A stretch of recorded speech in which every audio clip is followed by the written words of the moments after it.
क्या कहता है, इलेक्शन कमीशन मुझे कहता है आप एफिडेविट दीजिए, मुझसे एफिडेविट मांगता है, मगर जब अनुराग ठाकुर वही बात कहता है जो मैं कह रहा हूं, उससे एफिडेविट नहीं मांगता है।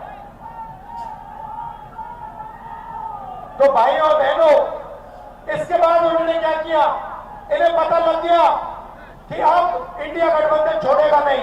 इन्हें पता लग गया कि हम बात समझ गए हैं वोट चोरी कैसे होती है, हम डुप्लीकेट वोटर की बात समझ गए हैं, फेक एड्रेस की बात समझ गए हैं, फॉर्म 6 की बात समझ गए हैं। तो इन्होंने अब नई तरकीब निकाली है, SIR।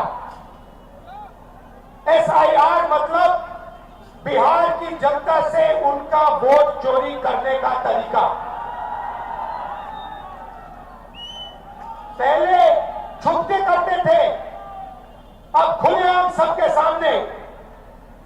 आज उनका प्रेस कॉन्फ्रेंस होता है, मैं उनसे पूछना चाहता हूं, आपने कानून बनाया, आपने सीसीटीवी का कानून बनाया, फिर आपने उस कानून को बदला क्यों? सरकार ने क्यों बदला? मैं एक और सवाल पूछना चाहता हूं, भाइयों और बहनों, आप जानते हो कि इलेक्शन कमिश्नर पर कोई भी केस नहीं किया जा सकता है।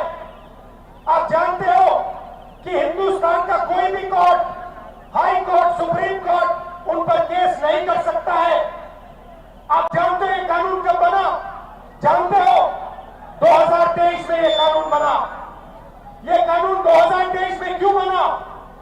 क्योंकि नरेंद्र मोदी और अमित शाह ये चाहते हैं कि इलेक्शन कमीशन के खिलाफ कोई कार्रवाई नहीं कर पाए, क्योंकि इलेक्शन कमीशन उनकी मदद कर रहा है, उनके साथ वोट चोरी कर रहा है।